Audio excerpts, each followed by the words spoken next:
अखिलेश मायावती पर सीएम योगी का हमला, जाति के नाम पर एक होने का लगाया आरोप। 23 मई के बाद गठबंधन टूटने का किया दावा। भोपाल की जंग में दिग्विजय ने साध्वी के जवाब में साधु संतों को मैदान में उतारा। 7000 साधुओं के संग कंप्यूटर बाबा ने किया यज्ञ। दिग्विजय सिंह के लिए जीत की मांगी दुआएं।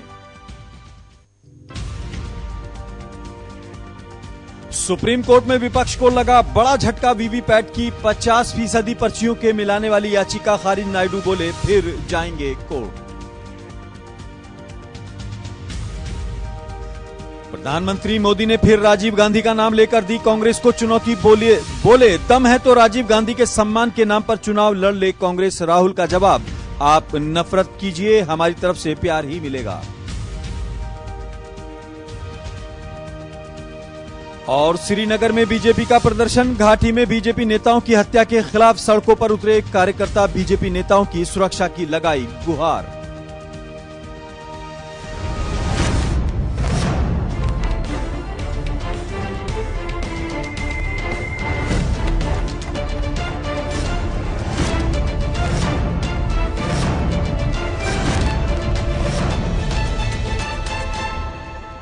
नमस्कार, जेके 24/7 न्यूज में आपका स्वागत है। मैं हूं आजाद खालिद, आपका मेजबान, और लेकर हाजिर हूं दो का पंच 2 बजे तक की 5 खबरों का यह बुलेटिन, जिसमें हमारे रिपोर्टर्स और प्रोड्यूसर्स पल पल की जानकारी आपको दे रहे हैं और तमाम वो जानकारी देने की कोशिश करते हैं जो अब तक ग्राउंड जीरो से उनके पास तक पहुंची है। आज जिन 5 खबरों को लेकर हम हाजिर हैं, उसमें सबसे पहले बात करेंगे 21 पार्टियों के विपक्ष को वीवीपैट को लेकर सुप्रीम कोर्ट में बड़ा झटका लगा है और उनकी याचिका को खारिज कर दिया गया है। इसके अलावा हमारे पास एक और खबर है। ममता बनर्जी बनाम मोदी की जंग में तीखे हमले होने शुरू हो गए हैं। पीएम मोदी ने जिस तरह से कहा था कि वो फोन नहीं उठाती हैं, तो ममता बनर्जी कहती हैं कि मैं एक्सपायरी डेट वाले पीएम का फोन नहीं उठाऊंगी और उनके हाथ खून से सने हैं। इस पर चर्चा करेंगे। इसके अलावा हम बताएंगे दिग्विजय सिंह को लेकर चर्चा है कि प्रज्ञा ठाकुर के साथ उनकी जो जंग है पॉलिटिकल, उसमें अब वो भी भगवा शरण में जा चुके हैं, साधु संतों की शरण में जा चुके हैं। इस पर चर्चा करेंगे कि किस तरीके से भगवा आतंकवाद की उत्पत्ति करने वाले शख्स अब खुद भगवा के शरण में हैं। उसके अलावा हम बताएंगे मध्य प्रदेश के अंदर किसानों के कर्ज माफी को लेकर अब राजनीति होने लगी है और इस पर सवाल उठने लगे हैं। और उसके अलावा हमारे पास और भी खबरें हैं, लेकिन आज सबसे पहले बात करते हैं वीवीपैट को लेकर सुप्रीम कोर्ट में जो याचिका खारिज हुई है 21 दलों की, उस पर चर्चा करेंगे। और सबसे पहले देखते हैं क्या कुछ वहां पर हुआ है, बयान सुन लेते हैं, फिर अपने साथ हम प्रणय शर्मा को जोड़ेंगे और जानकारी लेंगे किस तरह सुप्रीम कोर्ट ने 21 दलों की याचिका को खारिज कर दिया है। और ऐसा क्या संयोग है कि पूरे देश में जहां जहां ईवीएम में गड़बड़ी मिलती है, फायदा भारतीय जनता पार्टी को मिलता है। वोट किसी को दबाइए, जाता वोट बीजेपी को है। ये हमने जितनी भी ईवीएम की गड़बड़ियां देखी उसमें देखने को मिला। और कैराना के इलेक्शन में तो चुनाव आयोग की दलील थी कि ईवीएम को धूप लग गई। फिर हमने मध्य प्रदेश में देखा ईवीएम सड़कों पे मिली। फिर हमने कल लखनऊ में देखा ईवीएम असुरक्षित जा रही है। दुनिया के तमाम विकसित देशों ने, अमेरिका सहित, ईवीएम को नकार दिया है और बैलेट पेपर से चुनाव कराते हैं। फिर क्या मजबूरी है कि भारत, जो दुनिया का सबसे बड़ा लोकतंत्र है, वो इसी ईवीएम मशीन के ऊपर चुनाव कराने के लिए तुले हुए हैं। हम लोगों ने अपना प्रयास किया। माननीय सर्वोच्च न्यायालय की एक अपनी दृष्टि है, उसका हम स्वागत करते हैं। लेकिन फिर भी जनता के बीच जाने का और लोगों के बीच इस मुद्दे को उठाने का विकल्प खुला है, जो तमाम हमारे राजनीतिक दल हैं वो करेंगे। प्रणय शर्मा हमारे साथ जुड़ गए हैं। प्रणय, 50% वीवीपैट के मिलान को लेकर सुप्रीम कोर्ट ने याचिका को खारिज कर दिया। हालांकि विपक्ष के लोगों का यह भी दलील रही कि उन्होंने कहा कि 25% को ही चाहे मिलान कर लिया जाए, लेकिन बार बार इस पर सुनवाई न करने की बात कहकर सुप्रीम कोर्ट ने इसको खारिज कर दिया है। हालांकि विपक्ष कहता है कि ये हम सम्मान करते हैं सुप्रीम कोर्ट के फैसले का, लेकिन क्या कुछ लेटेस्ट आपके पास अपडेट है वो देख लेते हैं पहले आपसे, फिर उस पर और चर्चा करेंगे आपसे ही। हाँ, देखिए आजाद जी, इस मुद्दे को लेकर विपक्ष को निश्चित तौर पर एक बड़ा झटका लगा है।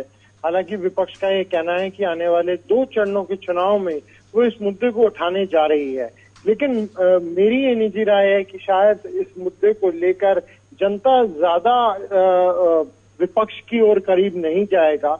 बजाय जो बाकी मुद्दे हैं, चाहे वो फिर रोजगार से जुड़ा हो, चाहे फिर वो सरकारी नौकरियों से जुड़ा हो, चाहे वो फिर जिस तरीके से बैंक घाटे में जा रहे हैं उनसे जुड़े हों, जो जमीनी मुद्दे हैं उस पर जनता के वोट जरूर विपक्ष को हासिल हो सकते हैं, लेकिन इस मुद्दे में ज्यादा जान अब बची नहीं है। प्रणय, ये आपकी जो राय है इसको बनने में शायद एक कारण ये भी रहा होगा कि आपकी राय इसलिए बनी है कि बार बार जिस तरह से विपक्ष इस मुद्दे को उठाता रहा, एक तो आधे अधूरे मन से, और दूसरी बात अगर देखा जाए जब चुनाव आयोग ने बाकायदा चैलेंज किया था कि आप आकर इसको जो भी कुछ इसमें खामियां हैं वो दिखाइए, तो कोई नहीं गया। तीसरी बात यह भी है कि अगर इन्हीं संजय सिंह की पार्टी की बात की जाए, आम आदमी पार्टी की, तो दिल्ली के अंदर 70 में से 67 सीट जीते तो ईवीएम में कोई खराबी नहीं होती। मध्य प्रदेश, छत्तीसगढ़ और राजस्थान में जब कांग्रेस जीती है तो कोई खराबी नहीं होती है। पंजाब के अंदर अगर आप बात करें, कांग्रेस जीती, कभी ईवीएम में सवाल नहीं उठे, लेकिन जहां जहां विपक्ष हारा है, चाहे वो बीजेपी ही क्यों ना हो, जहां वो हारी है वहां पर उसने सवाल उठाए।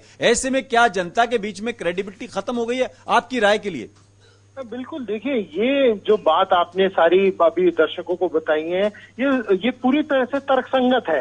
अगर विपक्षी दल चुनाव जीतते हैं तो ईवीएम मशीन ठीक है, और अगर विपक्ष चुनाव हारता है तो ईवीएम मशीन टेम्पर्ड है। ये आखिर इस तर्क को किस तरह से जनता स्वीकार कर सकती है? और यही वजह भी है कि जिस हैकाथॉन का आपने जिक्र किया उसमें एक भी नुमाइंदा, खास तौर से आम आदमी पार्टी का मैं जिक्र करूंगा, सौरभ भारद्वाज, जिन्होंने विधानसभा में ईवीएम मशीन को हैक करने का दावा किया था, आम आदमी पार्टी का भी कोई नुमाइंदा वहां आयोग में नहीं पहुंचा था। तो फिर आखिर आप किस तरह से कह रहे हैं कि ईवीएम मशीन हैक हो सकती है? वहीं दूसरी तरफ अगर हम बात करें, एक और गौर करने वाली बात यह भी है कि लगातार जितने भी उपचुनाव हुए हैं पिछले कुछ सालों से, यानी चाहे वो फूलपुर की बात हो, कैराना की बात हो, या और भी जगह आप गुजरात में भी रहे हो, तो उस पे आप हर जगह बीजेपी हारी है। तो आखिर फिर क्या तब विपक्ष ने ईवीएम को हैक कर लिया था, या फिर हम विधानसभा चुनाव की अगर आपने जिक्र किया है, वहां भी बीजेपी को काफी बुरी हार का सामना करना पड़ा है। तो प्रणय, जैसे अभी आप कह रहे थे आम आदमी पार्टी का आप जिक्र कर रहे थे कि वो सौरभ भारद्वाज का भी आपने जिक्र किया, तो क्या आम आदमी पार्टी के थोड़े हटके सवाल है हालांकि, तो क्या वो हिट एंड रन में ही विश्वास रखते रहे, ताकि चाहे आप देखें नितिन गडकरी के ऊपर आरोप की बात हो या और भी जगह पर हो, और यहां भी क्या हिट एंड रन उनकी सबसे बड़ी रणनीति है? बिल्कुल आजाद जी, देखिए, मैं एक बात इसमें जोड़ना चाहूंगा कि विपक्ष की अगर हम बात करते हैं, और खासतौर से अगर हम दिल्ली के चुनाव की बात करते हैं, तो पूरी तरह से आम आदमी पार्टी की तरफ से उठाया जा रहा है। यहाँ पर क्यों नहीं ईवीएम का जिक्र किया जा रहा है? दिल्ली के चुनाव में आपको इस वक्त कहीं भी किसी भी विपक्ष के नेता के द्वारा ईवीएम का आप बयान नहीं सुनेंगे। लेकिन अगर हम पूरे देश की हम बात करें तो 21 राजनीतिक दल एक हो गए और पुनर्विचार याचिका दायर की गई। वो उनका निजी राय थी, उनका अपना मत था। सुप्रीम कोर्ट इस पे जागी, ऐसा नहीं है। सुप्रीम कोर्ट ने कहा कि पहले एक सिर्फ ईवीएम मशीन का मिलान किया जाता था हर विधानसभा में, अब 5 कर दिया गया है उसे। लेकिन ये 50% का कहते हैं, तो उसको खारिज कर दिया है। वो करीब 6 लाख से भी ज्यादा मशीनें हो जाएंगी आजाद जी। अब आप ये लगा लीजिए 4 चरण हो चुके हैं, 5 चरण हो चुके हैं, 2 चरण बचे हैं, 23 को नतीजे आना है। अगर इतनी बड़ी संख्या में मिलान शुरू कर दिया जाए तो फिर 23 को जो नतीजे आने हैं उसमें भी विलंब हो सकता है। यानी 2 महीने में चुनाव और रिजल्ट घोषित करने में भी कई महीने लग सकते हैं। बहुत बहुत शुक्रिया प्रणय शर्मा, और आप नजर बना रखे। खास तौर से इस स्थिति में यह बात कही जा सकती है कि लोकतंत्र जिस तरह से आहिस्ता आहिस्ता ग्रेजुअली परिपक्व हो रहा है और एक अपने स्वरूप को पा रहा है, ऐसे में हो सकता है आने वाले दिनों में यह भी देखने को मिले कि 50% पर भी मिलान हो सकता हो। लेकिन आज फिलहाल सुप्रीम कोर्ट ने इस पर विराम लगा दिया है और याचिका खारिज हो गई है। बढ़ते हैं अगली खबर की तरफ और बात करते हैं पश्चिम बंगाल से शुरू हुई ममता बनर्जी बनाम मोदी की जो जंग है उसमें नए नए मोड़ आ रहे हैं। कल पीएम मोदी ने कहा कि हमने तूफान के मामले पर बात करने के लिए फोन किया तो उन्होंने फोन नहीं उठाया, यानी देश के पीएम का फोन न उठाना अपने आप में बेहद गंभीर बात थी, एक मुख्यमंत्री हो या देश का कोई नागरिक हो। लेकिन उसके जवाब में ममता बनर्जी ने जिस तल्ख लहजे में और जिस तल्ख अंदाज में बात कही, उससे लगता है कि पीएम वर्सेस मोदी की जो जंग है वो जबानी ही नहीं बल्कि राजनीतिक तौर पर बढ़ती जा रही है। ममता बनर्जी कह रही हैं कि जो शख्स अपनी पत्नी को ना संभाल पाए वो आपको क्या संभालेगा, और उनके हाथ तो खून से रंगे और एक्सपायरी डेट, ये तमाम चीजें जो कह रही हैं वो आप देखें। इस पर क्या कुछ बयानबाजी सामने आई है वो भी जरा देख लेते हैं, फिर ताबिश कमाल से जरा पूछेंगे कि इस राजनीति के मायने क्या हैं। ममता दीदी,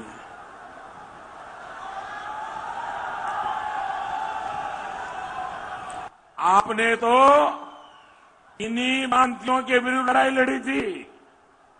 मां और मानुष ने आपको शक्ति दी थी, फिर आप जय श्री राम को कहने वालों को जेल क्यों भेजने लगी हो? भाइयों बहनों, एक जगह पर एक और बात दीदी ने अपनी सभा में कही। उन्होंने कहा कि भाजपा ने भगवान राम को पोलिंग एजेंट बना दिया है। मैं आज दीदी को साफ साफ कहना चाहता हूं, भगवान राम हमारी रगों में है। जी हाँ, हमारे साथ यासिर जिलानी जुड़ गए हैं, बीजेपी नेता हैं। यासिर साहब, बहुत बहुत खैर मकदम है आपका। जी यासिर साहब, ये अगर देखें, एक तरफ तो राम मंदिर के नाम पर सरकार आई, राम मंदिर नहीं बना, अब जय श्री राम को कहने वाले जेल में डाले जा रहे हैं। पूरे देश में क्या हालात हो गए हैं ये? आप भी कम नहीं है और वो भी कम नहीं है। नहीं, कोई हालात नहीं है, ये आपके सोचने का तरीका है। अगर एक रियासत के अंदर जहाँ पे कानून नाम की कोई चीज नहीं बची, एक मुख्यमंत्री अराजक हो गई है, एक मुख्यमंत्री इतनी घबरा गई कि हिंसा करा के पार्टी वर्कर को हलाक करती है, तो इससे ज्यादा इस भारत के अंदर गिरी हुई कोई चीज मुझे नहीं लगता है कि आजादी के बाद किसी रियासत में देखने को मिली। और आपको अपनी जनता पे यकीन होना चाहिए। जनता जनार्दन है, जनता फैसला कर चुकी है आधे से ज्यादा रियासतों में, और आधे जो वोट बचे हुए हैं वो 2 मरहले बचे हैं, 2 मरहले में वो कंप्लीट हो जाए। तो आपको अपनी जनता पे लगता है कि बिल्कुल भरोसा ममता दीदी को खत्म हो गया है। ममता दीदी इस संविधान लेकिन यासिर साहब का मजाक उड़ा, यासिर साहब, जनता भी कंफ्यूज है। एक तरफ तो आप कहते हैं कि वो साड़ियां भेजती हैं मेरे लिए, और एक तरफ आप कहते हैं वो स्पीड ब्रेकर है, एक तरफ वो कहती हैं कि आपके तो हाथ खून में सने हुए। ये कौन सी राजनीति है? ये हमारी संस्कृति है कि जब हमारे मुखिया वजीर आजम जब बात करते हैं तो कहते हैं कि ममता दीदी जो भारत की संस्कृति है उसको चर्चा में करते हुए कहा कि वो हमें भेंट भेजती है। उसके बदले में क्या कहती है वो कि मैं कंकड़ और पत्थर के रसगुल्ले भेजूंगी। ये कौन सी संस्कृति है? बंगाल इसलिए लोगों जाना जाता है पूरे दुनिया में और हिंदुस्तान में कि बंगाल की संस्कृति बहुत मजबूत है। वहाँ इत्तेहाद, इखलाक, भाईचारा के लिए ऐसी पर्सनालिटी पैदा हुई कि दुनिया लोग उनको याद करती है आज तक, और जब तक दुनिया रहेगी बंगाल की उन पर्सनालिटीज को लोग याद करेंगे दुनिया के लोग। और आज की अराजक मुख्यमंत्री उसको एक अलग तरीके से बंगाल को की अवधारणा बना रही है लोगों के सामने। अच्छा यासिर साहब, एक लास्ट सवाल पड़ने जा रहा है। एक लास्ट सवाल, देश के अंदर ही अगर देश के पीएम का फोन कोई ना उठाए, इसको क्या मानेंगे? ये गंभीर बात नहीं लगती आपको? ये आप तय नहीं कर सकते ना। आपका ये सवाल होगा कि किसका फोन कौन उठा रहा है और कौन नहीं उठा रहा है। ये पीएम मोदी खुद कह रहे हैं कि मैंने 2 बार फोन किया, उन्होंने नहीं उठाया। पीएम मोदी ने शिकायत की है मंच से। हाँ, तो अगर इतनी अराजक वो हो चुकी हैं कि एक भारत के प्रधानमंत्री का फोन नहीं उठा रही है, तो फिर आप उसका आकलन खुद कर लीजिए। जी नहीं, मैं यही सवाल कर रहा हूं, ये गंभीर बात नहीं है कि जनता कैसे माने कि पीएम का अगर कोई फोन नहीं उठा रहा, जनता इसको किस शेल्फ में रखे, किस खाने में रखे? जनता उन्हें इस बार हरा रही है। वहां पे आधी से ज्यादा सीट भारतीय जनता पार्टी जीत रही है, उसकी बौखलाहट है।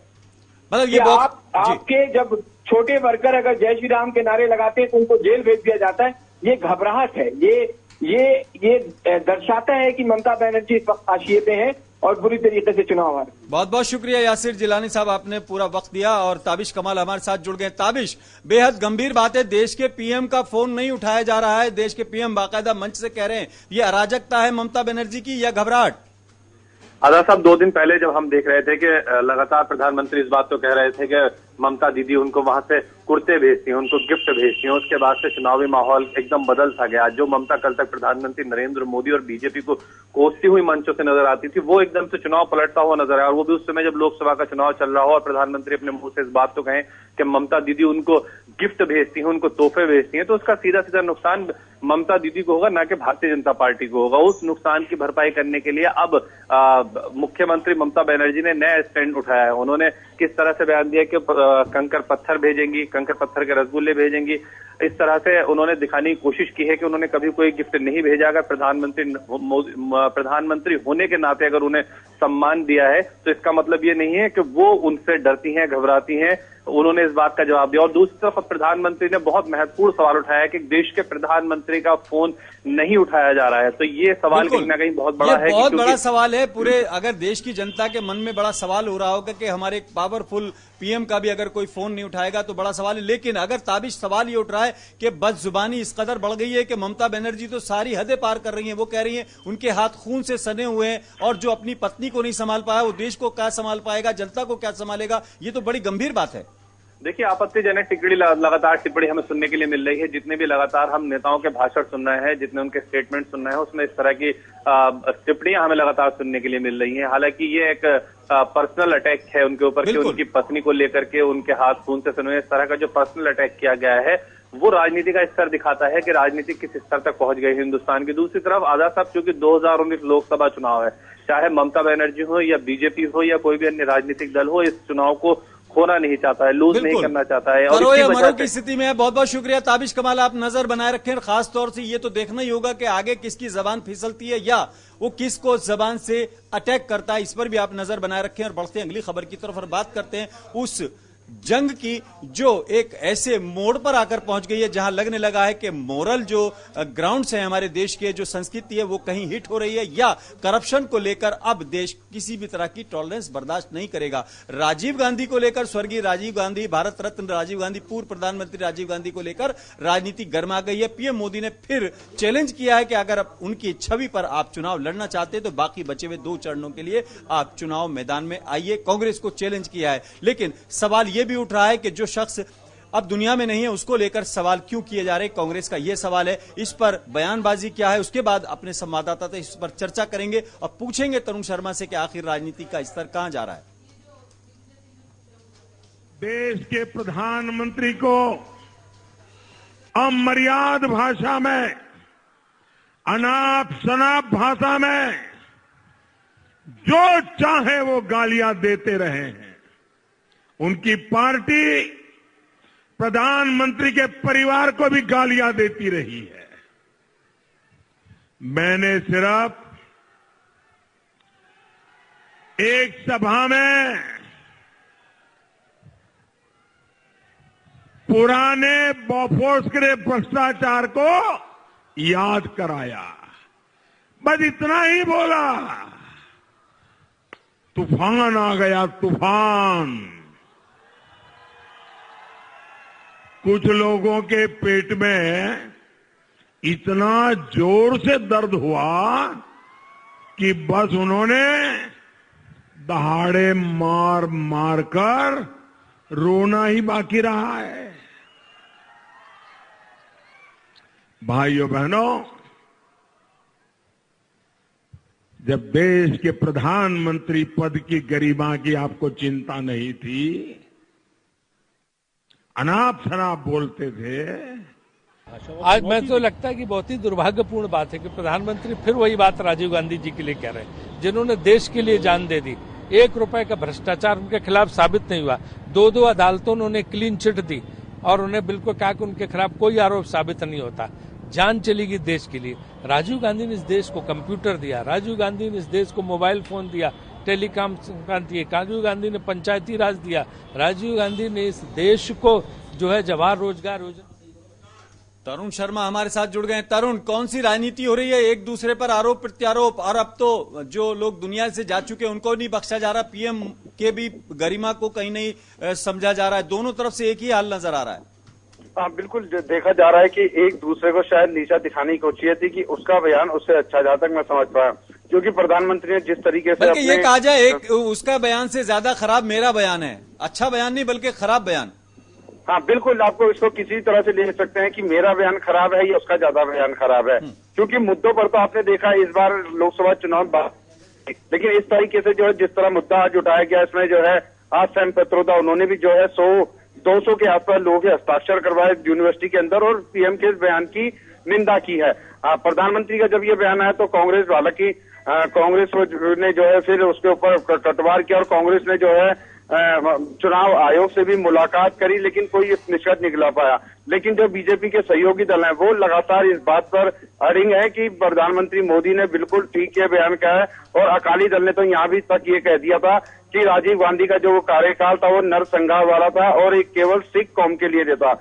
यानी राजनीति का स्तर आके देखे तो प्रधानमंत्री मोदी भी एक तरीके से आपने देखा हो जिस तरह उन्होंने शब्दों का उपयोग किया और सीधे बफोर्स घोटाले के जो कहा जाए कि जो लोग दुनिया में नहीं उन पर आरोप लगा दिए।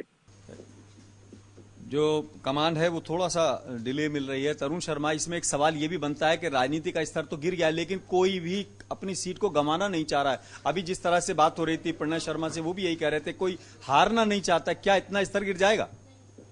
हाँ देखिए, अगर आप देखा जाए तो जिस तरीके से स्तर गिरा है, अगर जो चुनावों की इससे पहले जब चुनाव होते थे तो चुनावी मुद्दों की बात होती थी कि इस बार का मुद्दा रोजगार रहेगा, इस बार का मुद्दा विकास रहेगा, और पिछले लोकसभा चुनाव में भी जो है विकास और एक भ्रष्टाचार मुद्दा रहा। लेकिन पूरी इस चुनावी उसके अंदर देखें तो सिर्फ और सिर्फ जिस तरीके से शब्दों का चयन हो गया, एक दूसरे पे आरोप लगाना, सिर्फ यही अब तक के इस चुनाव में 5 चरण चुनाव हो चुके हैं। और इस बार का अगर चुनाव देखा जाए तो केवल इन्हीं आरोपों पर, जिस तरह से अब राजीव गांधी को लिया, इससे पहले योगी आदित्यनाथ हनुमान जी को लिया है, तो चाहे हनुमान जी की जाति का पता लग जाना हो, चाहे 50 करोड़ की गर्लफ्रेंड का मामला हो, चाहे अब ये इस तरह के मामले, और चाहे चौकीदार के नाम पर आगे कुछ लगाना हो, गरिमा कहीं बच नहीं रही है। कोई पार्टी इससे बची हुई नहीं है। बहुत बहुत शुक्रिया तरुण शर्मा, और बढ़ते हैं अगली खबर की तरफ।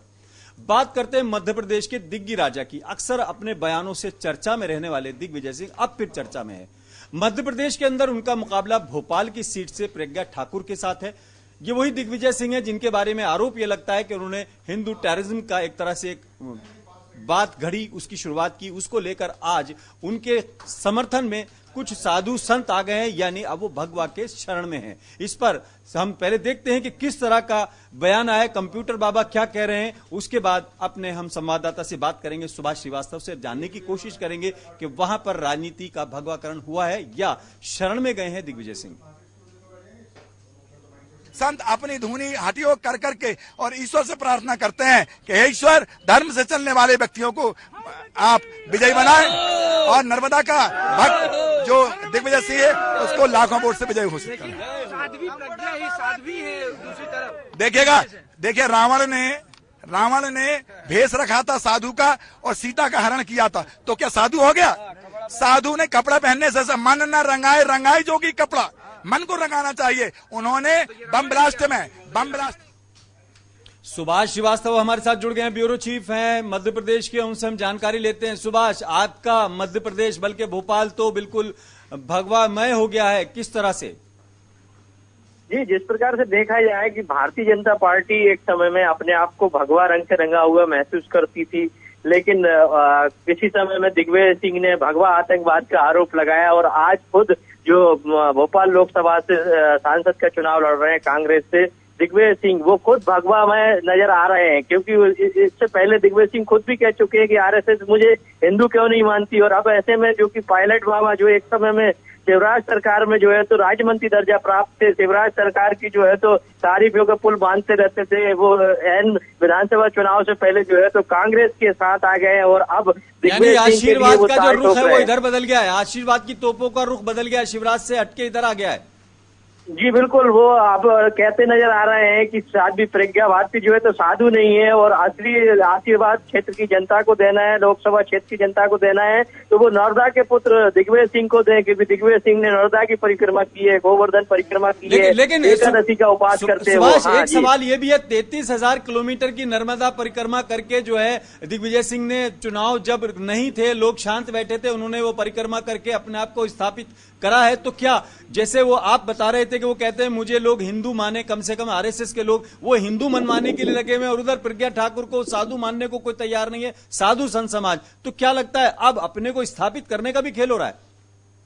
जी बिल्कुल, जिस प्रकार से साध्वी प्रज्ञा पर आरोप लगे हैं, या दिग्विजय सिंह खुद कह चुके हैं कल की एक सभा में कि साध्वी प्रज्ञा को मैंने आतंकवादी नहीं बनाया है, या साध्वी प्रज्ञा को मेरे समय में गिरफ्तार नहीं किया गया है, खुद जो है तो उनके ऊपर जो सुभाष श्रीवास्तव, आप बने रहिए हमारे साथ। अगली खबर भी आप ही के स्टेट से है और उस पर हम आएंगे। हम अपने दर्शकों को बता दें कि अगली खबर जो है कांग्रेस के कर्ज माफी को लेकर है। वहां पर कर्ज माफी अब एक राजनीतिक स्टंट बन गया है, राजनीति का मुद्दा बन गया है। कांग्रेस के ऊपर आरोप लग रहे थे कि उन्होंने कर्ज माफी के नाम पर किसानों को ठगा है। उधर कांग्रेस ने भी पलटवार करते हुए बक्से भरकर सबूतों के और वो पर्चे लेकर बाकायदा शिवराज सिंह चौहान के यहां प्रदर्शन किया है।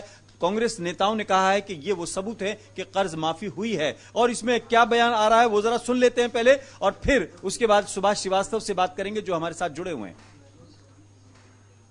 ये इनमें किसानों के नाम है, मोबाइल नंबर है, उनके पिताजी का नाम है, अकाउंट नंबर है, ये बताने के लिए कि इनको आप चेक कराओ ये किसानों का कर्जा माफ हुआ है कि नहीं। जिस शिवराज सिंह चौहान ने किसानों को कर्ज में डुबा दिया, किसानों की आत्महत्या के लिए मजबूर किया, वो किसानों के बारे में बात कर रहे हैं, ये दुखद बात है। इसको बता देखिए, जनता ने और किसानों ने शिवराज सिंह चौहान को सत्ता से बेदखल किया है, और जिन मुद्दों को लेके किया है उनके प्रमाण लेके आए हैं कि किसानों के कर्ज माफ। जी हाँ, सुभाष श्रीवास्तव आप जुड़े हुए हैं। अभी तक अदालतों में होता था कि फैसले जो है सबूतों के आधार पे होता था, अब राजनीति में भी सबूत दिए जाने लगे। बक्सा भर के बड़ा बंडल भारी सा सिर पे रखकर लोग लिए जा रहे हैं कि ये सबूत है। जी, जिस प्रकार से देखा जाए, अगर कि शिवराज सिंह चौहान लगातार ये कह रहे थे या अपने चुनावी सभाओं में भाषण दे रहे थे कि कमलनाथ सरकार ने कोई भी किसान का कर्ज माफ नहीं किया है, बल्कि शिवराज सरकार में एक कद्दावर मंत्री रहे डॉक्टर नरोत्तम मिश्रा ने तो यहाँ तक कह दिया था कि यदि एक भी व्यक्ति का कर्ज किसान का माफ किया होगा तो मैं ऐसे व्यक्ति को 1 लाख रुपए जो है तो इनाम दूंगा। अब ऐसे में 21 लाख जो है तो किसानों का नाम, पता, पिता का नाम, अकाउंट नंबर, कितना पैसा उनका माफ किया, ऐसे बोरे भर करके जो है तो, और उसका पूरा हिसाब किताब लेकर के पूर्व मुख्यमंत्री शिवराज सिंह चौहान के यहाँ पे पूर्व केंद्रीय मंत्री और कांग्रेस नेता सुरेश पचौरी अपने समर्थकों के साथ। तो इसका मतलब ये हुआ नरोत्तम को तो 1-1 लाख रुपए के हिसाब से काफी रुपए अदा करने पड़ सकते हैं अगर वो अपनी बात पे कायम रहे तो।